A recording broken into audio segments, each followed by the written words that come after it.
Bab 49. Pokoknya tidak ada satu inci pun barang yang aku kenakan lolos dari pandangan mereka. Mereka begitu jeli dengan apa yang ada di tubuhku, bahkan juga kehidupanku. Terserah penilaian kalian saja mau bilang ini berlian asli atau hanya imitasi. Toh dari dulu juga apapun yang aku punya dan aku katakan tentang kebenarannya, kalian gak pernah menanggapiku, bukan? Jadi terserah kalian saja mau bilang apa karena aku tidak akan mengatakan apapun.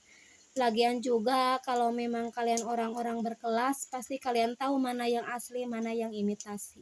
Bahkan kalian juga pasti bisa menafsirkan berapa biaya yang dikeluarkan untuk membelinya.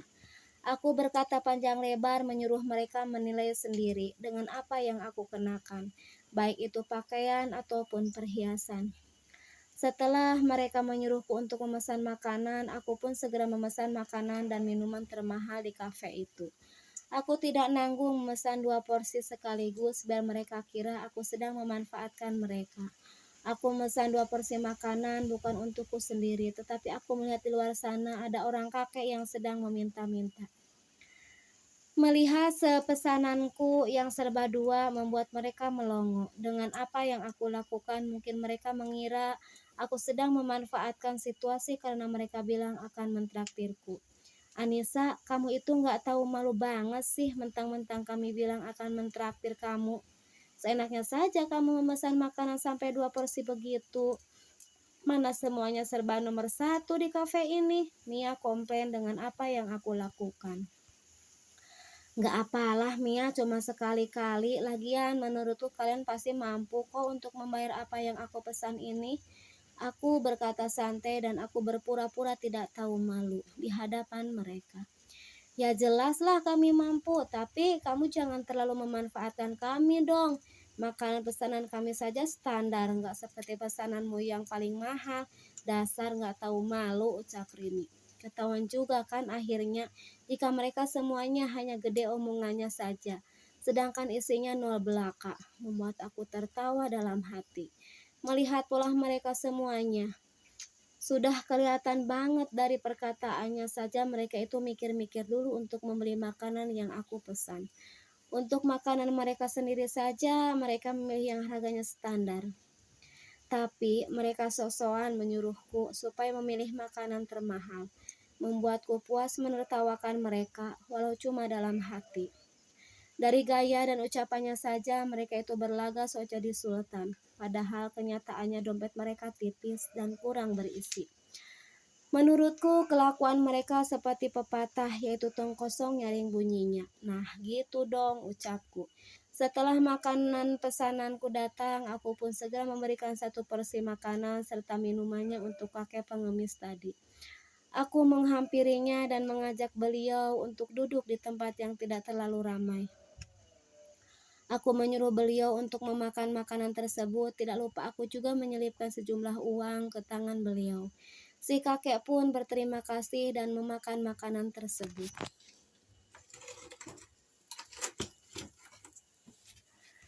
Setelah aku memberikan makanan tersebut, aku segera kembali ke mejaku.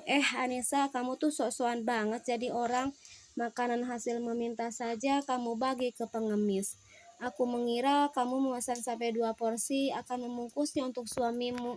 Ternyata untuk si kakek pengemis itu, ucap Ranti. Iya nih, dasar Anissa tidak tahu diri, timpal Rini. Ranti dan Rini berkata dengan begitu menghina, bahkan menyepelekan derajatku. Raut muka mereka semua pun berubah drastis menjadi pada ditekuk. Mungkin mereka kesal dengan apa yang aku lakukan. Tetapi aku tidak menanggapi ucapannya. Aku malah menikmati makanan yang ada di hadapanku. Selesai makan, mereka langsung menghampiri kasir. Hanya tinggal aku saja yang belum selesai makan. Namun aku curiga dengan gerak-gerik mereka, seperti mereka sedang membicarakan aku. Namun aku tidak tahu apa yang mereka bicarakan. Aku berpikir jika mereka akan mengerjaiku, karena tatapan para pelayan terus saja melihatku.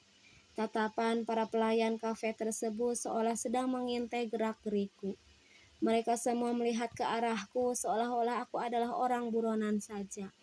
Aku penasaran dengan apa yang Ranti dan temanku yang lain dibicarakan kepada mereka.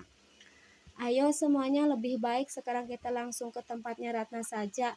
Anissa, kamu udah selesaikan makannya? Ranti mengajak kami untuk langsung ke tempat acara lamaran Bagas dan juga Ratna berlangsung. Ia juga bertanya kepadaku, aku sudah selesai makan atau belum. Aku sudah selesai, koran makannya. Ayo kita berangkat, ajakku. Aku pun berdiri mengikuti mereka untuk pergi dari kafe itu. Namun, saat aku hendak keluar dari kafe, aku dihadang oleh si pelayan dan benar saja apa yang menjadi feelingku. Aku dikerjai sama mereka semua, tetapi tidak apa, karena aku akan mengerjai balik mereka. Lihat saja apa yang bisa aku lakukan kepada mereka semua nanti di tempat acaranya Ratna. Maaf Mbak, jangan pergi dulu, tolong urus biaya bekas makan Anda. Masa ia sudah makan mau langsung pergi tanpa membayarnya? Mana semua yang Mbak pesan merupakan makan termahal di sini. Saya bisa dipecat Mbak kalau sampai Mbak nggak mau bayar. Pelayan kafe berkata padaku dengan nada sinis. Mungkin dia pikir aku tidak punya uang untuk membayarnya. Loh Mbak, bukannya mereka semua udah membayarnya ya tadi. Kata mereka aku ditraktir makan di sini dan mereka yang mau membayarkan makananku. Sebentar ya Mbak, saya mau tanya dulu teman-temanku. Aku memberitahu pelayan kafe ini. Yang sebenarnya aku merasa sangat dibodohi oleh teman-temanku itu. Riris, tunggu. Aku berusaha menghentikan Riris, namun Riris terus melangkahkan kakinya keluar dari kafe tersebut. Mia, tunggu aku. Aku juga meminta Mia untuk menungguku. Tetapi sikap Mia sama saja dengan Riris, ia tidak memperdulikanku. Semua teman-temanku meninggalkanku begitu saja sendirian di kafe ini. Dasar teman gak guna, mereka pikir aku takut jika ditinggalkan sendirian di sini dengan makanan yang belum dibayar. Mereka pikir aku ini orang kere seperti yang selama ini mereka pikirkan. Aku menggerutu dalam hati. Emang berapa total semuanya Mbak? Seorang pria bertanya kepada pelayan tersebut. Ini Mas segini, ucap Mbak pelayan, menyodorkan struk makananku kepada pria tersebut. Aku pun meliriknya. Ternyata itu adalah Mas Andre, suamiku. Loh, Mas, kok kamu ada di sini? Aku bertanya kepada Mas Andre. Iya, Nisa. Mas dari tadi ada di sini saat kamu dihina temanmu. Pun Mas tahu, namun Mas nggak mau merusak rencana kamu. Mas sengaja menyamar biar nggak ada yang mengenali. Mas takut kamu kenapa-napa saat kamu meminta izin kepada Mas untuk bertemu teman-temanmu yang nggak punya hati itu. Mas Andre memberitahuku tentang semua yang ia ketahui. Ternyata ia menyamar seperti ini demi aku, demi melindungiku dan karena khawatir terhadapku. Aku sangat bersyukur karena memiliki pasangan sepengertian seperti Mas Andre. Iya Mas, mereka memang seperti itu. Bahkan dulu sewaktu masih sekolah, mereka membuliku lebih parah dari tadi. Makanya aku sudah gak heran lagi dengan kelakuan mereka. Aku memberitahu suamiku tentang kelakuan temanku yang keterlaluan kepadaku. Ya sudah, ayo kita bayar dulu makananmu. Setelah itu kita pergi ke tempat lamarannya Ratna. Kita beri pelajaran teman-temanmu itu. Mas juga akan membantumu hingga rencanaku berhasil. Namun Mas akan seperti tadi, tidak akan masuk bareng denganmu. Tetapi kalau kamu kepepet, Mas baru akan menghampirimu. Kalau perlu Mas akan menuntut balik atas semua perlakuan mereka terhadap istriku. Mas Andre merancang rencana selanjutnya dan aku pun menyetujuinya. Iya Mas, aku setuju. Ayo kita bayar dulu, ajakku. Setelah itu kami pun melangkahkan kaki ke meja kasir dan membayar semua makanan yang aku pesan tadi. Kemudian kami akan menuju tempat acara Ratna dan Bagas. Ini Mbak uangnya buat membayar makanan istriku, ucap Mas Andre sambil menyodorkan uang merah 10 lembar.